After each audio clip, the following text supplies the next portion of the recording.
ನಮಸ್ಕಾರ ವಿದ್ಯಾರ್ಥಿಗಳೇ, ನನ್ನ ನಾಗರಾಜ್. ತಮಗೆಲ್ಲ ಕನ್ನಡ ಅಮರ ಯೂಟ್ಯೂಬ್ ಚಾನಲ್ಗೆ ಸ್ವಾಗತ. ವಿದ್ಯಾರ್ಥಿಗಳೇ, ಈ ಒಂದು ವಿಡಿಯೋ ಪ್ರಬಂಧ ವಿಷಯದ ಬಗ್ಗೆ ಆಗಿರುತ್ತೆ. ಇಲ್ಲಿ ನಾನು ಯಾವ ರೀತಿ ಪ್ರಬಂಧವನ್ನ ಬರೀಬೇಕು ಅನ್ನೋದನ್ನ ಮೊದಲೇ ವಿಡಿಯೋ ಮಾಡಿದ್ದೀನಿ ನಿಮಗೆ.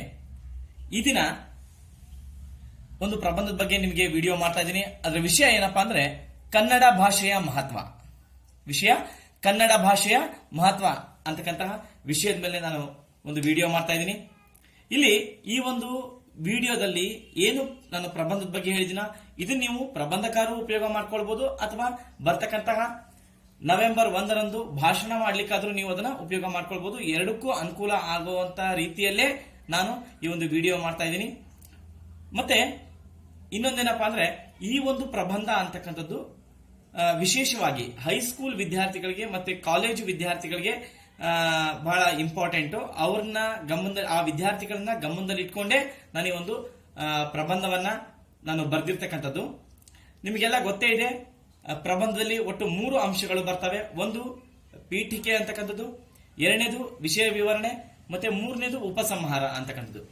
ನೀವು ಪ್ರಬಂಧವನ್ನ ಬರಿಬೇಕಾದ್ರೆ ಈ 3 ಅಂಶಗಳನ್ನ ಗಮನದಲ್ಲಿ ಇಟ್ಕೊಂಡೇ ಬರಿಬೇಕು. ಕಾರಣ, ಉದಾಹರಣೆ ಅಂತ ಹೇಳಿದ್ರೆ, ಒಂದು ಪ್ರಬಂಧಕ್ಕೆ 5 ಅಂಕಗಳು ಅಥವಾ 5 ಮಾರ್ಕ್ಸ್ ಇತ್ತು ಅಂದ್ರೆ ಅದರಲ್ಲಿ ಪೀಠಿಕೆಗೆ 1 ಮಾರ್ಕ್ಸ್ ಇರುತ್ತೆ, ವಿಷಯ ವಿವರಣೆಗೆ 3 ಅಂಕಗಳು ಅಥವಾ 3 ಮಾರ್ಕ್ಸ್ ಇರುತ್ತೆ, ಮತ್ತೆ ಉಪಸಂಹಾರಕ್ಕೆ 1 ಅಂಕ ಇರುತ್ತೆ. ಈ ರೀತಿ ಅಲ್ಲಿ ಅಂಕಗಳನ್ನ ಏನ್ ಮಾಡ್ತಾರೆ ಅಂತ ಹೇಳಿದ್ರೆ ವಿಭಾಗ ಮಾಡ್ಕೊಂಡಿರ್ತಾರೆ, ಅಂಕಗಳನ್ನ ಡಿವೈಡ್ ಮಾಡ್ಕೊಂಡಿರ್ತಾರೆ. ಪೀಠಿಕೆಗೆ ಇಷ್ಟು ಅಂಕ, ಯಾರು ಇವ್ಯಾಲ್ಯೂಯೇಷನ್ ಮಾಡ್ತಾರೋ ಪೇಪರ್ನ ಅದನ್ನ ಅವರು ಪೀಠಿಕೆಗೆ ಇಷ್ಟು ಅಂಕ, ವಿಷಯ ವಿವರಣೆಗೆ ಇಷ್ಟು ಅಂಕ, ಮತ್ತೆ ಉಪಸಂಹಾರಕ್ಕೆ ಇಷ್ಟು ಅಂಕ ಅಂದ್ಕೊಂಡು ಏನ್ ಮಾಡ್ತಾರೆ, ಇವ್ಯಾಲ್ಯೂಯೇಷನ್ ಕರೆಕ್ಷನ್ ಮಾಡ್ತಾರೆ.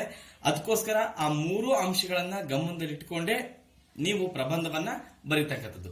ಬನ್ನಿ ಹಾಗಾದ್ರೆ ನಾನು ಬರ್ದಿರ್ತಕ್ಕಂಥ ವಿಷಯ ಅಂತ ಹೇಳಿದ್ರೆ ಕನ್ನಡ ಭಾಷೆಯ ಮಹತ್ವ ಅಂತಕ್ಕಂಥದ್ದು. ನಾನು ಮೊದಲೇ ಹೇಳಿದೆ ನಿಮಗೆ, ಇದನ್ನ ನೀವು ಪ್ರಬಂಧಕಾರರು ಉಪಯೋಗ ಮಾಡ್ಕೋಬಹುದು, ಅಥವಾ ಬರ್ತಕ್ಕಂತಹ ನವೆಂಬರ್ 1ರಂದು ಭಾಷಣ ಮಾಡ್ಲಿಕ್ಕಾದ್ರೂ ಉಪಯೋಗ ಮಾಡ್ಕೊಳ್ಬಹುದು. ಅದನ್ನ ಗಮನದಲ್ಲಿಟ್ಕೊಂಡೆ ನಾನು ಇದನ್ನ ಬರ್ದಿದ್ದೀನಿ. ಹಾಗಾದ್ರೆ ನಾನು ಓದ್ತಾ ಹೋಗ್ತೀನಿ, ನೀವು ಸಹ ನೋಡ್ತಾ ಹೋಗಿ. ಬನ್ನಿ, ಪ್ರಬಂಧ ಇದು ವಿಷಯ, ಇದು ಪ್ರಬಂಧದ ವಿಷಯ ಕನ್ನಡ ಭಾಷೆಯ ಮಹತ್ವ. ಮೊದಲನೇದಾಗಿ ಪೀಠಿಕೆ. ಭಾಷೆಯ ಬಗ್ಗೆ ನೀವೇನ್ ಮಾಡಬೇಕು, ಪೀಠಿಕೆಯನ್ನು ಬರೀಬೇಕು. ನಾನು ಏನ್ ಪೀಠಿಕೆ ಬರ್ದಿನ ಅದನ್ನೇ ತರ ಬರೀಬೇಕು ಅಂತೇನಿಲ್ಲ. ನಿಮ್ಮ ಸ್ವಂತಿಕೆಯಲ್ಲಿ ನೀವು ಸಹ ಪೀಠಿಕೆಯನ್ನು ಬರೀಬಹುದು. ಈ ಪಾಯಿಂಟ್ಸ್ ಗಳನ್ನ ನೀವು ಇದನ್ನ ಯೂಸ್ ಮಾಡ್ಕೊಂಡು ಬರೀಬಹುದು. ನಾನು ಬರ್ತಿರ್ತಕ್ಕಂಥ ಪೀಠಿಕೆ ನೋಡ್ತಾ ಹೋಗಿ. ಪೀಠಿಕೆ: ಭಾಷೆ ಎಂಬುದು ದೇವರು ಮಾನವನಿಗೆ ಕಲ್ಪಿಸಿಕೊಟ್ಟಿರುವ ಅಮೂಲ್ಯ ವರ. ಭಾಷೆ ಇಲ್ಲದೆ ಈ ಜಗತ್ತನ್ನು ಊಹಿಸಿಕೊಳ್ಳಲು ಅಸಾಧ್ಯ. ಮನುಷ್ಯರ ನಡುವೆ ಭಾವನೆಗಳನ್ನು ಹಂಚಿಕೊಳ್ಳಲು ಇರುವ ಏಕೈಕ ಮಾರ್ಗ ಎಂದರೆ ಭಾಷೆ. ವೈವಿಧ್ಯತೆಯಲ್ಲಿ ಏಕತೆಯನ್ನು ಕಾಣುವ ಭಾರತ ದೇಶದಲ್ಲಿ ಬೆಳೆದಿರುವ ಹಾಗೂ ಬೆಳೆಯುತ್ತಿರುವ ಅನೇಕ ಭಾಷೆಗಳಲ್ಲಿ ನಮ್ಮ ಕನ್ನಡ ಭಾಷೆಯೂ ಕೂಡ ಒಂದು. ಇಂದು ಕನ್ನಡ ಭಾಷೆಯು ಜಗತ್ತಿನ ಪ್ರಸಿದ್ಧ ಭಾಷೆಗಳಲ್ಲಿ ಒಂದಾಗಿದೆ. ಇದು ನಾನು ಬರೆದಿರ್ತಕ್ಕಂಥ ಪೀಠಿಕೆ. ನೀವು ಬೇರೆ ತರನು ಪೀಠಿಕೆ ಬರೀಬಹುದು, ಅಥವಾ ಇದೇ ತರನು ಬರೀಬಹುದು. ಪೀಠಿಕೆಗೆ ಹೇಳಿದೆ 1 ಅಂಕಗಳು ಇದ್ದೇ ಇರುತ್ತೆ. ಅದಕ್ಕೋಸ್ಕರ ಪೀಠಿಕೆ ಬರೀತಕ್ಕಂಥದ್ದು ಬಹಳ ಮುಖ್ಯ. ಇನ್ನ ಇದೇ ವಿಷಯದ ಬಗ್ಗೆ ವಿಷಯ ವಿವರಣೆ, ನೀವೇನು ವಿಷಯ ತೆಗೆದುಕೊಂಡಿದ್ದೀರೋ ಅದ್ರ ಬಗ್ಗೆ ವಿವರಣೆ ನೀಡ್ತಾ ಹೋಗಬೇಕು. ನಾನು ತೆಗೆದುಕೊಂಡಿರ್ತಕ್ಕಂಥ ವಿಷಯ ಹೇಳಿದೆ ನಿಮಗೆ ಕನ್ನಡ ಭಾಷೆಯ ಮಹತ್ವ. ಅದ್ರ ಬಗ್ಗೆ ನಾನು ವಿವರಣೆ ಬರಿತಾ ಹೋಗಿದ್ದೀನಿ, ನೋಡ್ತಾ ಹೋಗಿ. ವಿವರಣೆ: ನುಡಿ ಕನ್ನಡ, ತನು ಕನ್ನಡ, ಮನ ಕನ್ನಡ, ಹೀಗೆ ಕನ್ನಡದ ಕಂಪು ಎಲ್ಲೆಲ್ಲೂ ಪಸರಿಸಿದೆ. ನಮ್ಮ ರಾಜ್ಯದ ಭಾಷೆ ಕನ್ನಡ. ಹೆಚ್ಚಾಗಿ ಅದು ನಮ್ಮ ಮಾತೃಭಾಷೆ. ಸರಳ, ಸುಲಲಿತ, ಅಷ್ಟೇ ಅಲ್ಲದೆ ಸುಂದರವಾದ ಭಾಷೆ ನಮ್ಮ ಕನ್ನಡ. ಇಂತಹ ಸರಳ ಸುಲಲಿತ ಭಾಷೆಯು ವಿಶ್ವದ ಬಹುಭಾಷಾ ಪ್ರಪಂಚದಲ್ಲಿ ತನ್ನದೇ ಆದ ಛಾಪನ್ನು ಮೂಡಿಸಿದೆ. ಕನ್ನಡ ಎನೆ ಕುಣಿದಾಡುವುದೆನ್ನದೆ ಕನ್ನಡ ಎನೆ ಕಿವಿ ನಿಮಿರುವುದು ಎಂದು ರಾಷ್ಟ್ರಕವಿ ಕುವೆಂಪು ಅವರು ನಮ್ಮ ಭಾಷೆಯನ್ನು ಹಾಡಿ ಹೊಗಳಿದ್ದಾರೆ. ಹೌದು, ನಿಜವಾಗಿಯೂ ಕನ್ನಡ ಭಾಷೆಗೆ ಅಷ್ಟು ಶಕ್ತಿ, ಸಾಮರ್ಥ್ಯವಿದೆ. ಕನ್ನಡ ಭಾಷೆಗೆ ಸಹಸ್ರಾರು ವರ್ಷಗಳ ಇತಿಹಾಸವಿದೆ. ಕನ್ನಡ ಭಾಷೆಯು ತನ್ನ ನೆಲೆ ಕಂಡುಕೊಂಡಿದ್ದು ಕದಂಬರ ಆಳ್ವಿಕೆಯ ಕಾಲದಲ್ಲಿ. ಕನ್ನಡದ ಮೊದಲ ದೊರೆಯೆಂದೇ ಖ್ಯಾತಿ ಪಡೆದಿರುವ ಮಯೂರವರ್ಮನ ಆಳ್ವಿಕೆಯ ಕಾಲದಲ್ಲಿ ಕನ್ನಡ ತನ್ನ ತಲೆ ಎತ್ತಿತು. ಕನ್ನಡವು ಒಂದು ಅಭಿಜಾತ ಭಾಷೆಯಾಗಿದೆ. ಕನ್ನಡ ಭಾಷೆಯು ಶಾಸ್ತ್ರೀಯ ಸ್ಥಾನಮಾನ ಪಡೆದುಕೊಂಡಿರುವುದು ಕನ್ನಡಿಗರಿಗೆ ಹೆಮ್ಮೆಯ ವಿಷಯವಾಗಿದೆ. ಕನ್ನಡ ನಾಡು ಕವಿಗಳ ಬೀಡು. ಕನ್ನಡದ ಕವಿಗಳು ತಮ್ಮ ಸಾಹಿತ್ಯದ ಮೂಲಕ ಕನ್ನಡ ಭಾಷೆಯನ್ನು ಶ್ರೀಮಂತಗೊಳಿಸಿದ್ದಾರೆ.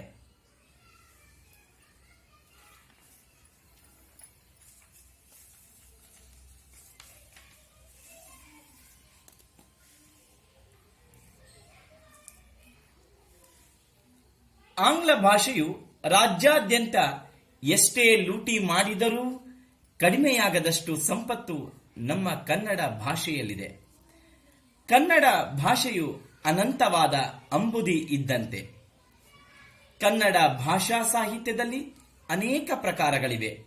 ಜನಪದ ಸಾಹಿತ್ಯ, ವಚನ ಸಾಹಿತ್ಯ, ದಾಸ ಸಾಹಿತ್ಯ, ದಲಿತ ಸಾಹಿತ್ಯ, ಬಂಡಾಯ ಸಾಹಿತ್ಯ, ನವೋದಯ ಸಾಹಿತ್ಯ ಇನ್ನು ಮುಂತಾದವು. ವಿವಿಧತೆಯಲ್ಲಿ ಏಕತೆಯನ್ನು ಕಾಣುವ ಈ ಭಾರತ ದೇಶದ ಮಡಿಲಲ್ಲಿ ಬೆಳೆಯುತ್ತಿರುವ ಕನ್ನಡವೂ ಸಹ ಭಾಷೆ ಎಂಬ ಏಕತೆಯಲ್ಲಿ ವಿವಿಧತೆಯನ್ನು ತೋರಿಸುತ್ತದೆ. ಪ್ರತಿ 20 ಕಿಲೋಮೀಟರ್ಗೆ ಭಾಷೆಯ ಶೈಲಿ ಬದಲಾಗುತ್ತದೆ, ಹೊಸ ಪ್ರಕಾರವನ್ನು ಕಂಡುಕೊಳ್ಳುತ್ತದೆ. ಆದರೆ ಆ ಶೈಲಿಯಲ್ಲಿ ಗಟ್ಟಿತನವಿದೆಯೇ ಹೊರತು ಹುಳುಕಿಲ್ಲ. ಎಲ್ಲಿಯವರೆಗೂ ಕನ್ನಡ ನಮ್ಮ ಆಡು ಭಾಷೆಯಾಗುವುದಿಲ್ಲವೋ, ಎಲ್ಲಿಯವರೆಗೂ ಶಿಕ್ಷಣದಲ್ಲಿ ಕನ್ನಡ ಪ್ರಥಮ ಹಾಗೂ ಪ್ರಧಾನ ಭಾಷೆಯಾಗುವುದಿಲ್ಲವೋ, ಎಲ್ಲಿಯವರೆಗೂ ಕನ್ನಡಿಗರು ಸ್ವಾಭಿಮಾನಿಗಳಾಗುವುದಿಲ್ಲವೋ, ಎಲ್ಲಿಯವರೆಗೂ ಕನ್ನಡ ಭಾಷೆ ನಮ್ಮ ಅನ್ನ ಭಾಷೆಯಾಗುವುದಿಲ್ಲವೋ, ಅಲ್ಲಿಯವರೆಗೆ ಕನ್ನಡ ನಾಡಿನಲ್ಲಿ ಕನ್ನಡ ತಾಯಿಗೆ, ಕನ್ನಡ ಭಾಷೆಗೆ ಸಮಸ್ಯೆಗಳು ಕಟ್ಟಿಟ್ಟ ಬುತ್ತಿ ಎಂಬ ವಿಷಯವನ್ನು ಕನ್ನಡಾಭಿಮಾನಿಗಳು ಮರೆಯಬಾರದು. ಕನ್ನಡಿಗರಾದ ನಾವು ಪ್ರತಿ ಹೆಜ್ಜೆ ಹೆಜ್ಜೆಯಲ್ಲೂ ಕನ್ನಡತನವನ್ನು ಬೆಳೆಸಿಕೊಳ್ಳಬೇಕು. ಕನ್ನಡ ಕನ್ನಡ ಎಂದು ಬರೀ ಬಾಯಿ ಮಾತಿಗೆ ಹೇಳುವ ನಾವು ನಮ್ಮನ್ನೇ ಪ್ರಶ್ನಿಸಿಕೊಳ್ಳಬೇಕು. ಹೀಗೆ ಇಂತಹ ನೂರಾರು ಪ್ರಶ್ನೆಗಳನ್ನು ನಾವು ನಮ್ಮ ಆತ್ಮಸಾಕ್ಷಿಗೆ ಮುಟ್ಟುವಂತೆ ಕೇಳಿಕೊಳ್ಳಬೇಕು. ಆಗ ಅದರಿಂದ ಬಂದ ಉತ್ತರವು ನಮ್ಮನ್ನು ಬಡಿದೆಬ್ಬಿಸಿದಾಗ ಮಾತ್ರ ನಾವು ಕನ್ನಡ ಭಾಷೆಯ ಬಗ್ಗೆ ಮಾತನಾಡಲು ಅರ್ಹರು.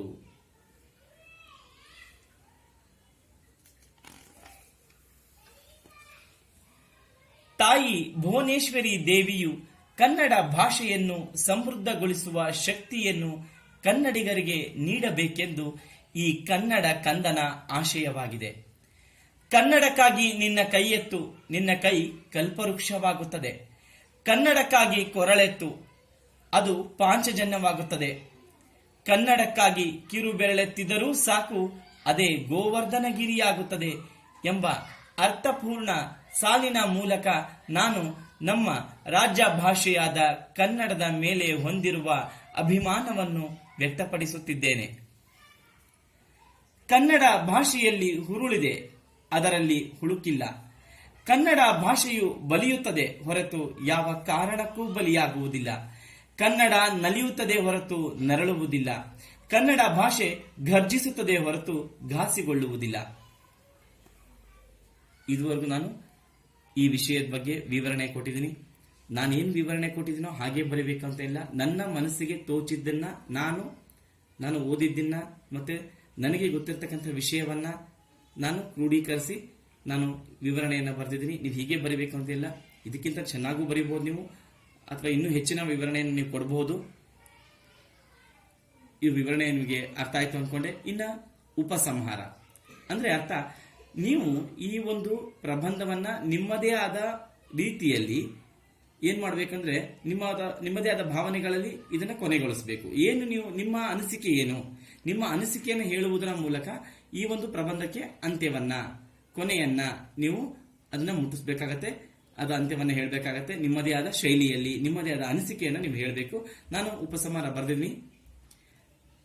ಕನ್ನಡಿಗರಾದ ನಾವು ಕನ್ನಡ ಭಾಷೆಯನ್ನು ಬಳಸೋಣ, ಕನ್ನಡ ಭಾಷೆಯನ್ನು ಬೆಳೆಸೋಣ. ತಾಯಿ ಭುವನೇಶ್ವರಿ ದೇವಿ, ನಿನ್ನ ಪಾದಗಳಿಗೆ ನಮಿಸುತ್ತಾ ನಾನು ಸದಾ ನಿನಗೆ ಚಿರಋಣಿಯಾಗಿರುತ್ತೇನೆ. ಕನ್ನಡದ ಅಭಿಮಾನವನ್ನು ಹೊತ್ತು ಸದಾ ಅದರ ಅಭಿವೃದ್ಧಿಗಾಗಿ ಶ್ರಮಿಸುತ್ತೇನೆ. ಜೈ ಕರ್ನಾಟಕ ಮಾತೆ. ಇದು ನಾನು ಉಪಸಂಹಾರ ಬರೆದಿದ್ದೀನಿ. ನೀವು ಇನ್ನೂ 2-3 ಲೈನ್ ಸೇರಿಸಿ ಬರೀಬಹುದು. ನಾನು ಹೈಸ್ಕೂಲ್ ಮಕ್ಕಳಿಗೆ ಉಪಯೋಗ ಆಗಲಿ ಮತ್ತೆ ಕಾಲೇಜ್ ಮಕ್ಕಳಿಗೂ ಉಪಯೋಗ ಆಗಲಿ ಅಂತ 2 ವಿದ್ಯಾರ್ಥಿಗಳನ್ನ ಗಮನದಲ್ಲಿಟ್ಕೊಂಡು ಬರ್ತಿರ್ತಕ್ಕಂಥದ್ದು. ನಿಮಗೆ ಸುಲಭ ಆಗುತ್ತೆ ಅನ್ಕೊಂಡಿದ್ದೀನಿ. ನಾನು ಮೊದಲೇ ಹೇಳಿದೆ ನಿಮಗೆ, ಪ್ರಬಂಧಕಾರ ಉಪಯೋಗ ಮಾಡ್ಕೊಳ್ಳಿ ಅಥವಾ ಇದರಲ್ಲಿ ಕೆಲವು ಪಾಯಿಂಟ್ಸ್ಗಳನ್ನ ನೀವು ಭಾಷಣಕ್ಕಾದ್ರೂ ಉಪಯೋಗ ಮಾಡ್ಕೊಳ್ಬಹುದು. ಅರ್ಥ ಆಯ್ತು ಅನ್ಕೊಂಡೆ. ನಮಸ್ಕಾರ.